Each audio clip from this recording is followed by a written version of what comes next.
아버지, 이 시간도 주님이 친히 우리에게 말씀해 주실 때 우리가 그 말씀을 잘 새겨 듣게 하시고 그 말씀을 따라서 준행하여 천국의 삶을 잘 살아질 수 있는 은혜도 부어주셔서 이 땅에 사는 날 동안 하나님의 나라의 삶을, 하나님의 나라를 이루어가는 일에 사랑하는 모든 성도들이 쓰여지게 하여 주시옵소서. 예수님의 이름으로 기도하옵나이다. 아멘. 따라서 하시겠습니다. 순복하는 자에게 주시는 은혜, 순복하는 자에게 주시는 은혜. 우리가 믿는 하나님은 우리에게 겸손을 요구하십니다.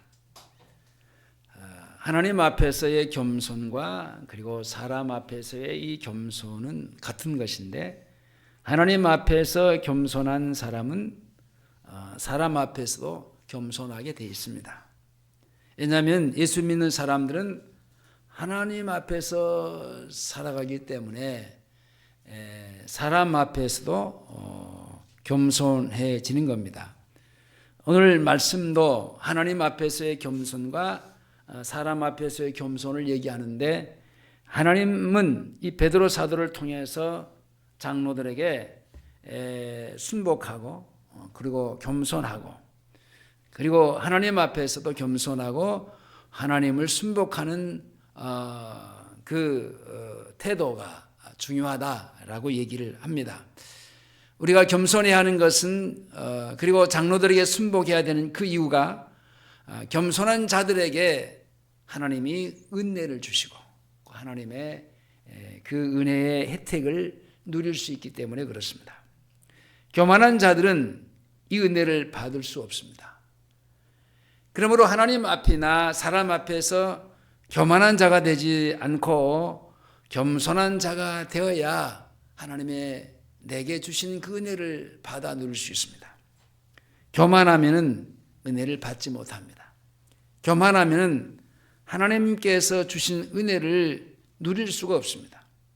그러나 겸손하면은 하나님으로부터의 은혜를 구하고 그 은혜의 자리에 머물러서 하나님이 주신 은혜를 받아 누릴 수 있습니다. 장로들이라고 하는 말은 여기 교회 지도자들을 가리키는 말인데, 말씀을 전하고 목회하는 장로를 목사 장로라고 그러는데, 그 목사에게 순복하라고 하는 말은 순종하고 복종하라, 그런 뜻입니다. 때로는 내 생각과 틀려도 순종해야 하는 것은 어떠한 생각이나 말에 가려서 순복하고 그러는 게 아니고, 이 말 저 말 가리지 말고 그냥 어떤 말이든지 순복하는 것이 그 순종이고 순복하는 태도다라는 얘기인데, 다시 말하면 사안별로 가려가면서 순종하는 것은 그건 교만한 겁니다. 내가 이거니까 내가 순종하고 내 마음에 드니까 순종하지만은, 그러나 이것은 나하고 별개의 문제고 나는 못마땅하게 생각한다, 그러니까 이제 순종하지 않고, 그것은 순복하는 것이 아니죠. 장로의 일에 순복하라 그렇게 말하지 않았습니다. 장로의 말에 순복하라 그러지 않았습니다. 하나님이 세우신 장로에게 순복하라 그랬습니다. 중요한 것은 하나님이 세워 줬냐라는 겁니다. 여기서 물론 주의할 것은 장로의 어떤 사적인 어떤 욕심과 욕구를 순복하라, 그런 것은 아닙니다. 오히려 그런 것들은 하나님을 대적하고 마귀에게 순복하는 결과가 낳는 악한 일입니다.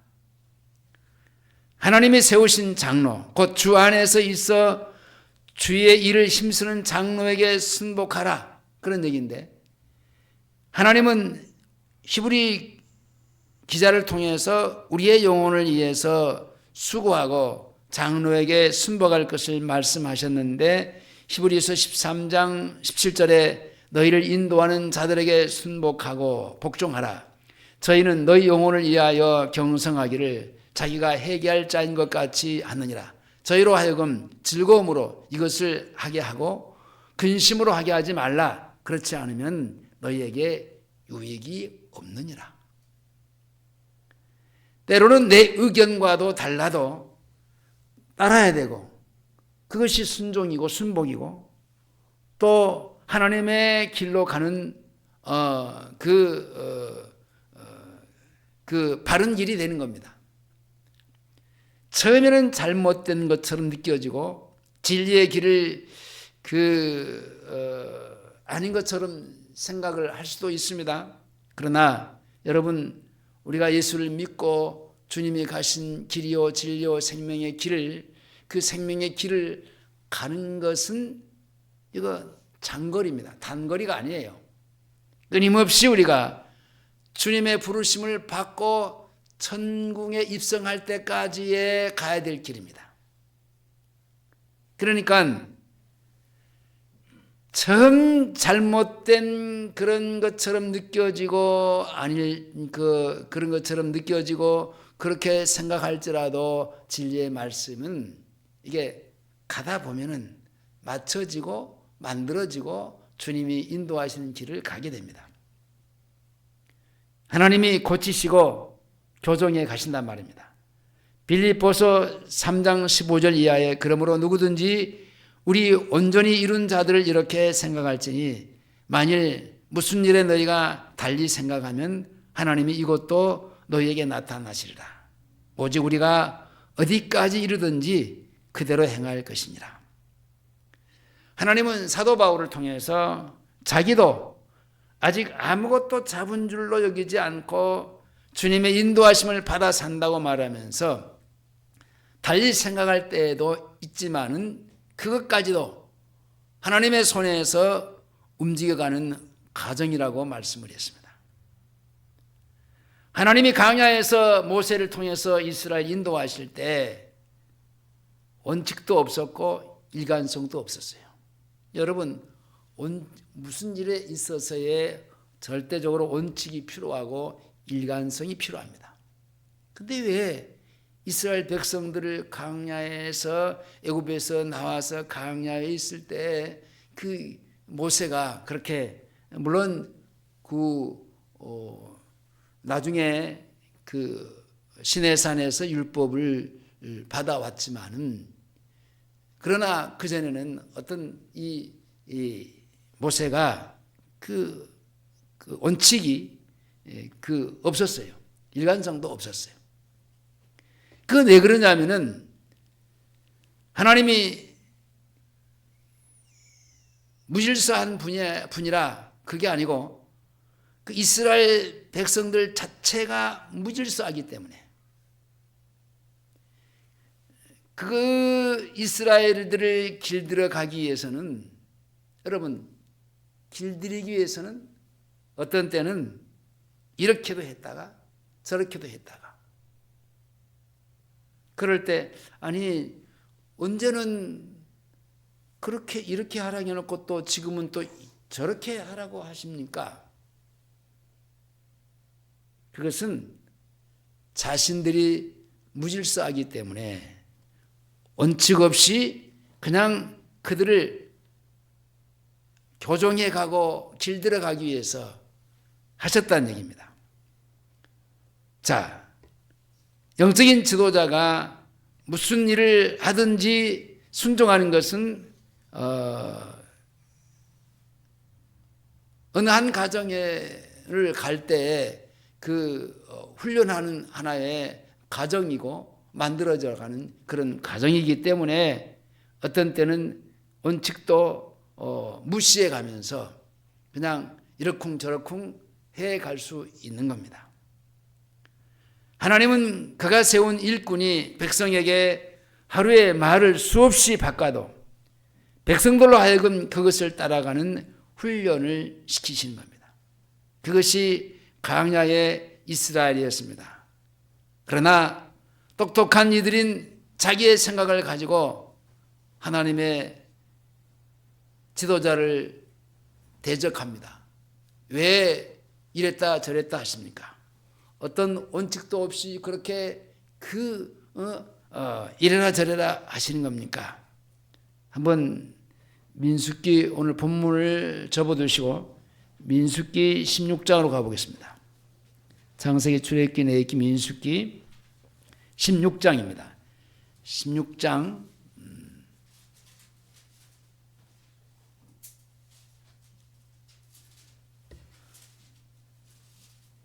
1절, 2절을 다 같이 보시겠습니다. 큰 소리로 1절, 2절입니다. 시작.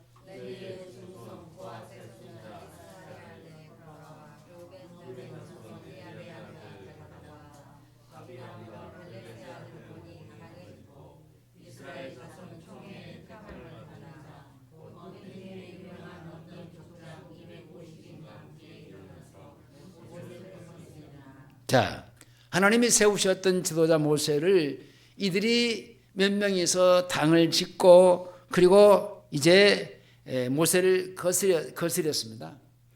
하나님이 그냥 그것을 그대로 보고만 있는 게 아니라 하나님이 친히 대적합니다. 이것은 모세와 아론을 거스르는 것이 결국은 하나님의 권위에 대한 도전이기 때문에 하나님이 그냥 가만둘 수 없습니다. 자, 26절로 넘어갑니다. 16장 26절에서 쭉 35절까지 쭉 보시겠습니다. 모세가 회중에게 시작.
예.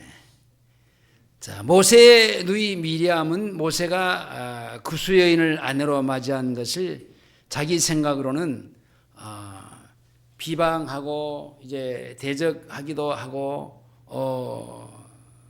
불만을 품고 있다가 결국은 문둥병에 걸리고 말았습니다.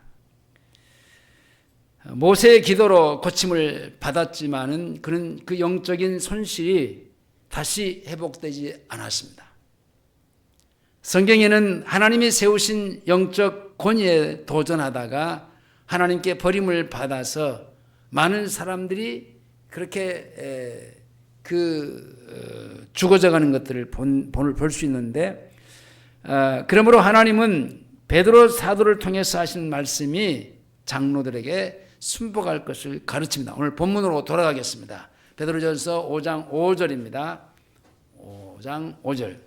다 같이 젊은 자들아 시작.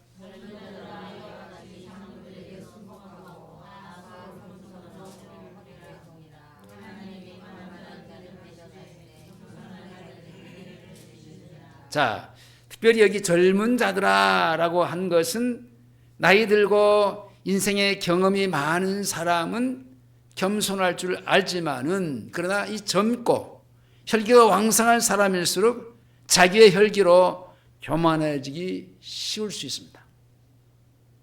그래서 젊은 자들아 그랬고요. 젊은 자들아, 장로들에게 순복하고 이것은 다 서로 겸손하여 허리를 동이라고 했는데 서로가 서로를 향해서 겸손의 줄을 풀지 말고 허리에 띠를 조이듯이 겸손의 줄을 날마다 순간마다 조이면서 살라, 그런 얘기입니다. 자, 6절을 보시겠습니다. 6절 시작.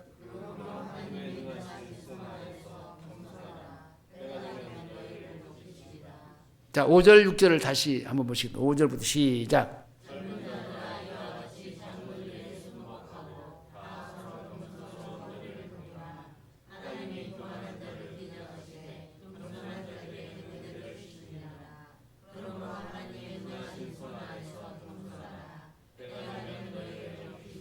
자, 하나님은 겸손한 자는 은혜를 주신다고 했고 교만한 자를 대적하신다고 그랬어요. 그 고라와 나단, 아비람과 온에게 하신 말씀처럼 교만한 자들에게는 하나님이 대적하십니다. 하나님이 친히 그들을 치시는데요, 교만했던 이 사울 왕을 하나님이 대적하셨습니다. 우시아를 문둥병에 걸리신 것도 그가 교만 때문입니다. 압살롬도 교만 때문에 하나님이 그를 대적해 버리셨습니다. 압살롬은 자기의 젊음으로 늙은 아버지를 비웃고 교만해져서 아버지의 왕의 자리를 찬탈하려 했지만은 그에게 돌아간 것은 저주와 형벌밖에 없었습니다. 하나님은 그의 종 다윗이 늙었지만은 그런 죄도 많았고 허물도 많았습니다. 그러나 하나님은 그를 사랑하시고 신뢰했습니다. 하나님이 세우신 영적인 지도자에게 대적해서는 안 되는 것이 날마다 주시는 은혜를 받을 수 없기 때문에 그렇습니다. 식물이 날마다 물과 영양분을 공급받지 못하면 말라 시들어 죽는 것처럼 영혼이 시들고 믿음이 변질되는 그 이유는 하나님이 날마다 새 은혜를 부어주시지 않기 때문에, 그 이유가 뭐냐? 교만 때문에 그렇습니다. 그러나 하나님은 겸손한 자들에게 은혜를 주시는데 하나님은 야고보 장로를 통해서 같은 말씀을 하고 있습니다. 야고보서 4장 6절에 그러나 더욱 큰 은혜를 주시나니 그러므로 일러스되 하나님의 교만한 자를 물리치시고 겸손한 자에게 은혜를 주신다 하였느니라. 그런즉 너희는 하나님께 순복할지어다 마귀를 대적하라 그리하면 너희를 피하리라. 하나님은 야고보서를 통해서 베드로가 장로들에게 순복하라는 말씀이 곧 하나님께 순복하라는 말씀인 것입니다. 하나님이 세우신 말씀을 전하고 영혼을 먹이는 그리고 치고 하는 그 장로의 목사에게 순복하고 복종하는 것이 하나님께 곧 순복하는 것이요, 하나님께 순복하는 것이 곧 마귀를 대적하는 것이요, 그로 인해서 우리를 해하려고 왔던 마귀가 우리를 해하지 못하고 떠나가게 됩니다. 하나님께 순복하는 것은 마귀를 향해서 대적하는 겁니다. 그러니까 우리가 마귀와 막 싸워서 막 전투하고 버리는 것, 이것도 중요하지만 반대로 내가 하나님의 말씀에 순복하고 순종하면요, 그것이 그 자체가 마귀를 대적하고 마귀를 대항하고, 왜냐? 마귀는요 하나님을 거스르게 하고, 그렇죠? 하나님의 순종하지 못하게 하잖아요. 그러면서 우리를 막 쥐어뜯잖아요. 그러나 반대로 내가 너 필요 없어, 너 싫어, 가라, 이게 마귀하고 싸울 게 아니라 내가 하나님 앞에 그냥 순복하면 자연적으로 내가 이 사람은 요놈은 내가 해볼 수가 없구나, 떠나가게 되어 있단 말입니다. 자, 주의 종에게 순복하는 것이 곧 마귀를 대적하는 것이고,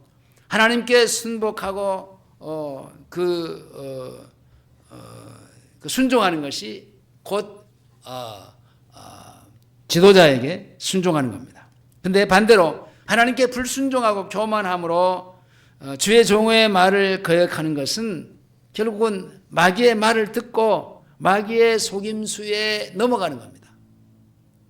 그러므로 하나님이 날마다 순간마다 주시는 은혜를 받기 위해서는 그리스도인들은, 오늘 예수 믿는 우리들은 교만하지 않고 장로들에게 순복하고 하나님께 순복해야 하면 됩니다. 자, 7절로 넘어갑니다. 7절입니다.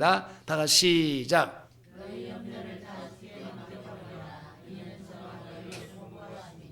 자, 겸손하고 장로들에게 순복함으로 하나님께 순복하는 사람은 염려할 일이 없어집니다.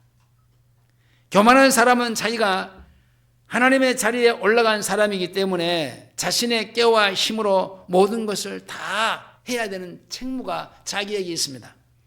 그러므로 근심과 걱정이 떠날 날이 없는 삶을 살 수밖에 없습니다.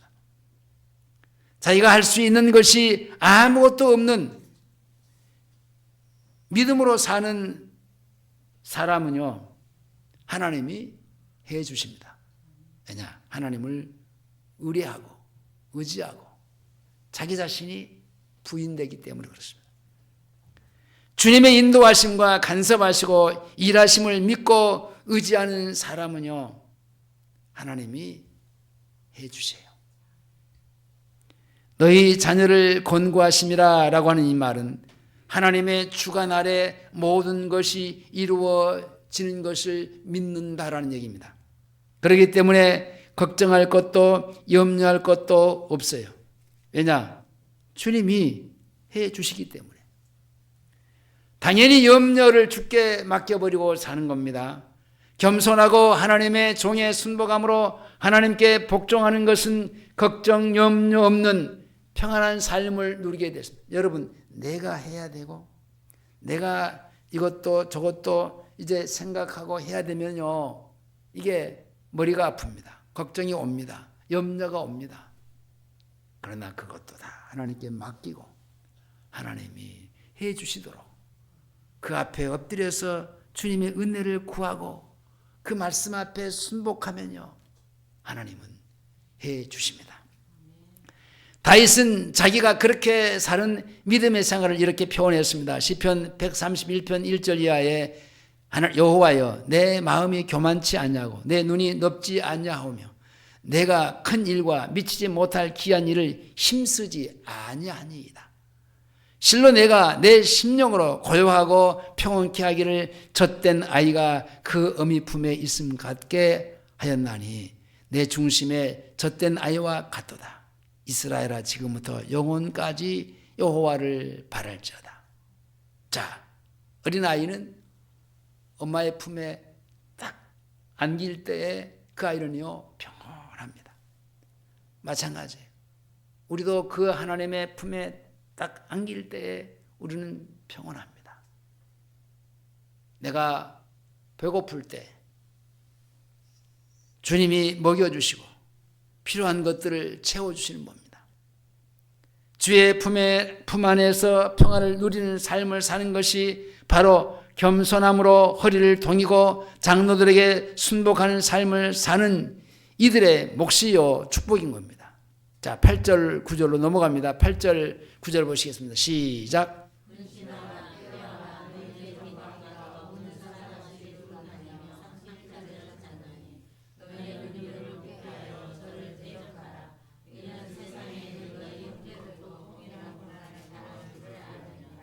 뿐만 아니라 겸손하는 자는요, 항상 깨어서 근신하는 삶을 삽니다. 교만한 자는요, 깨어있을 필요가 없고 근신할 필요도 없어요. 자신을 의지하고 자신을 믿고 사는 사람이기 때문에 그렇습니다. 그러나 하나님 앞과 사람 앞과 겸손한 사람은 항상 깨어있는 삶을 삽니다. 혹시 순간적으로 겸손의 허리를 풀을까 봐서 이제 두려운 마음으로 살아갑니다. 그것이 뭡니까? 깨어있는 것입니다. 근신하는 겁니다. 혹시 한순간이라도 마음의 허리를 풀고 근신하는 그런 마음으로 상실할까 봐 두려운 마음으로 살아가는 겁니다. 그러기에 항상 근신하고 깨어있는 삶을 살 수 있는 것이 겸손한 자들에게 주시는 하나님의 은혜입니다. 항상 깨어있고 근신하는 사람만이 우는 사자처럼 두루다니면서 삼킬자를 찾는 마귀를 능히 대적하며 살 수 있습니다. 믿음을 굳게 하여 저를 대적할 수 있는 굳은 믿음을 가질 수 있습니다. 모든 그리스도인들이 동일한 고난을 당하는 것은 바로 마귀가 끊임없이 우리 곁에 와서, 우리 주변에 와서 술수를 부리고 여러 가지 방법으로 나를 다리를 걸어서 넘어지게 하고 성도들을 괴롭게 하는 일을 끊임없이 합니다. 그러나 겸손한 자에게는 하나님의 은혜를 베풀어 주시고 항상 깨어 근신함으로 마귀를 대적하는, 그래서 이기는, 승승장구하는 믿음으로 살게 해주시는 그런 은혜를 받게 되어 있습니다. 자, 10절로 넘어갑니다. 10절 다 같이 보시겠습니다.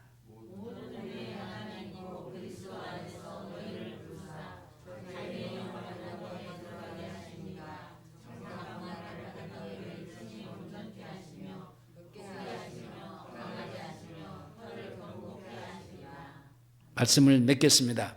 모든 은혜의 하나님, 그렇습니다. 모든 은혜의 하나님, 모든 은혜를 주시고 베풀어 주시는 하나님이라는 얘기인데요.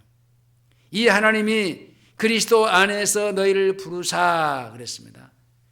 그 하나밖에 없으신 그 아들 예수 그리스도를 십자가의 죽으심으로 사랑하는 저와 여러분들을 이제 구원하신 전능하신 하나님이십니다. 그러기에 그리스도 안에서 우리를 부르셨다고 하는 말은 하나님이 측량할 수 없는 엄청난 구속의 은총과 사랑을 표현하고 있는 말입니다. 그 사랑으로 우리를 부르신 이유와 목적은요, 죄로 인해서 저주와 영원한 형벌 아래 있던 우리를 자기의 영원한 영광에 들어가게 하신 겁니다. 여러분, 우리가 지금 기도의 시간에 그 복음서를 읽고 마태복음은 끝나고 지금 마가복음을 보고 있는데, 그 마태, 마가, 누가복음을 공간복음이라고 하는데, 이 공간복음의 내용들은요 하나같이 주님이 사역하신 그 내용들의 그 기록들입니다. 제자를 부르시고 제자들과 함께 제자들을 데리고 같이 함께 사역의 현장, 많은 무리들이 주님을 따라오는데 그 사람들은요 하나님이, 그 주님이 챙겨줘야 될 사람들이에요. 각양각색의 그 병자들, 문둥병자, 안진뱅이, 눈먼 자, 그리고 여러 가지 말할 수 없는 그런 그 벙어리들, 그런 우리가 생각할 수 없는 많은 병자들, 여러분들 병원에 가면요 얼마나 많은 그런 환자들이 많습니까? 내가 아파서 왔는데 나 혼자인 줄 알았는데 가서 보면요 사람들이 병원에 꽉 들어차 있어요.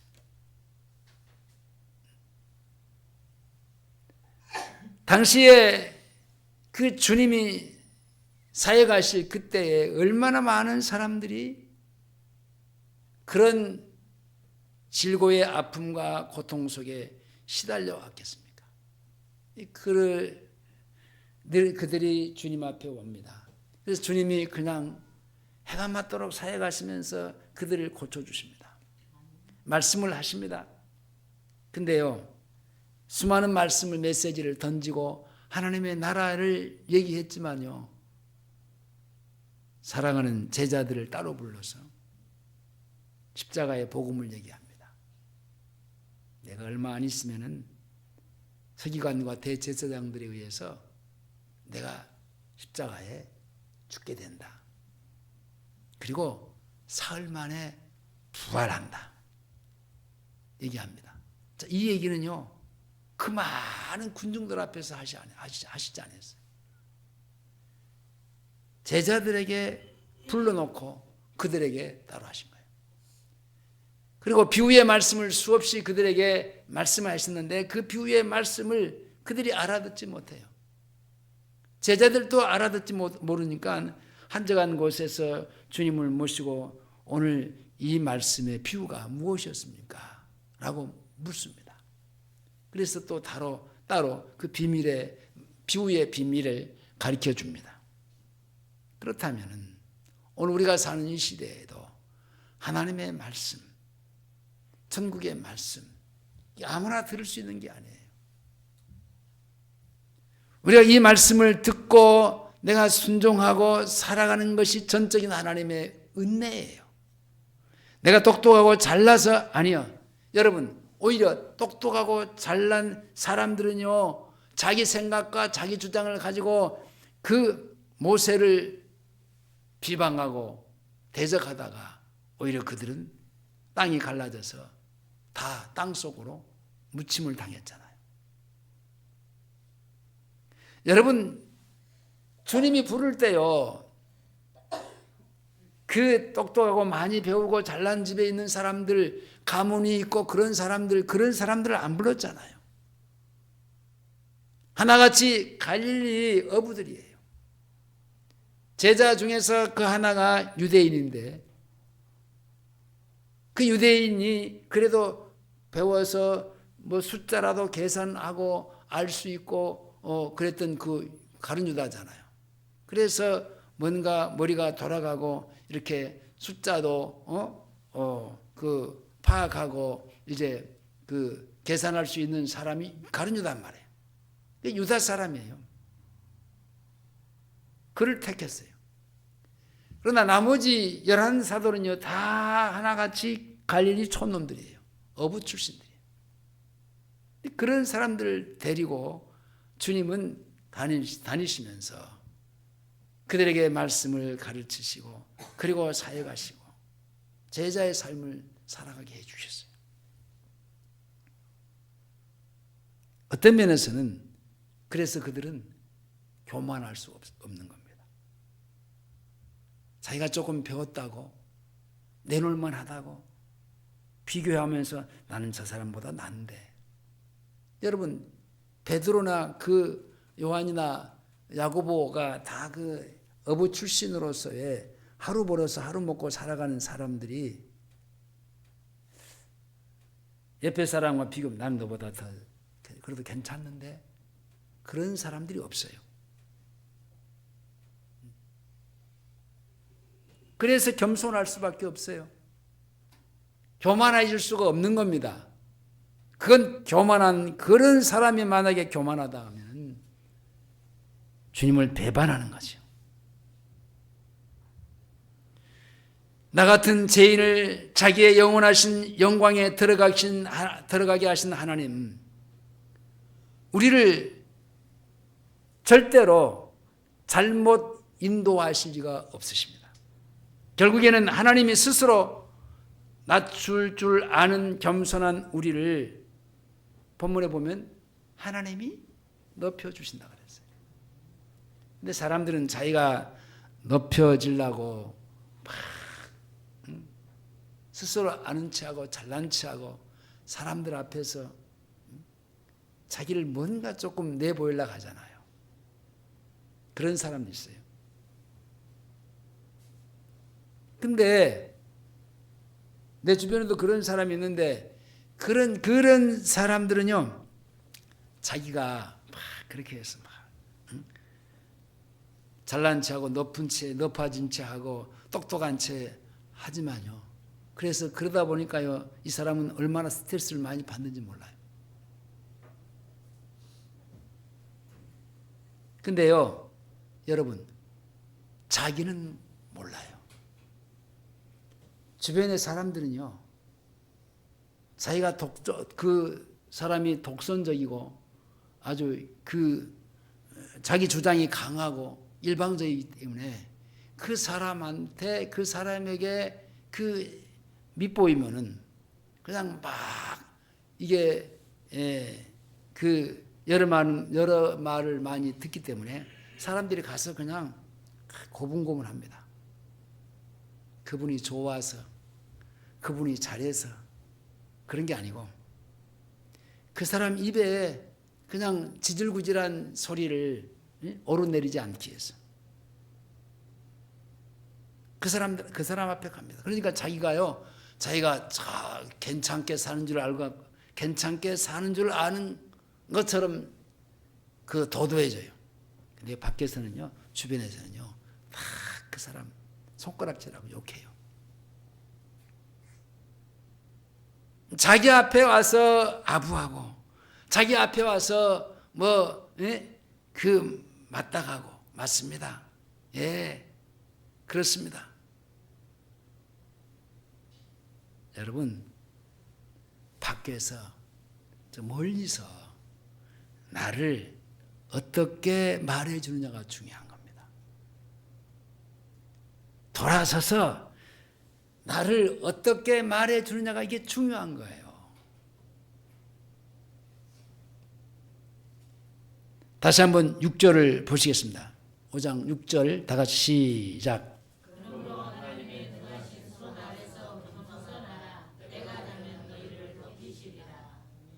그러므로 교만하지 말고 겸손함으로 허리를 동이고 장로들에게 순복하는 자들에게는 하나님께 순종하는 삶을 사는 은혜를 주시고 걱정 근심이 없는 삶을 사는 은혜와 항상 깨어 있으므로 우리의 대적 마귀에게 당하지 않고 그를 이기는 승리의 삶을 사는 은혜를 주시는 겁니다.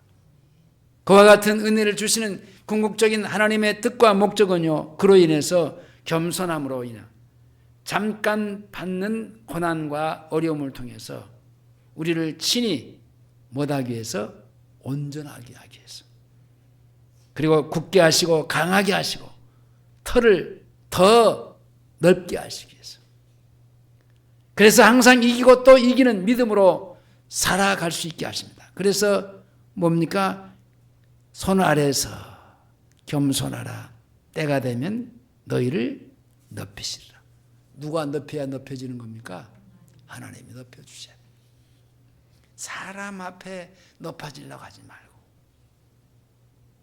그러므로 우리는 항상 겸손하게 하나님의 그 높여주실 그때까지 내 스스로가 높아지지 하지 말고 믿음을 가지고 흔들리지 않는 그런 주님이 주신 그 은혜 아래 날마다 살아갈 수 있기를 주의 이름으로 축원합니다. 기도하시겠습니다. 하나님 아버지 감사합니다. 우리의 믿음을 굳게 하시고 강하게 하시고 털을 넓혀주셔서 항상 믿음으로 이기고 흔들리지 않는 믿음으로 살아가서 우리가 겸손한 항상 그 자리를 떠나지 않게 하소서. 항상 겸손한 그 자리에 머물러서 주님의 은혜를 구할 수 있는 귀한 은혜의 자리에 머물러 살게 하시옵소서. 예수님의 이름으로 기도하옵나이다. 아멘.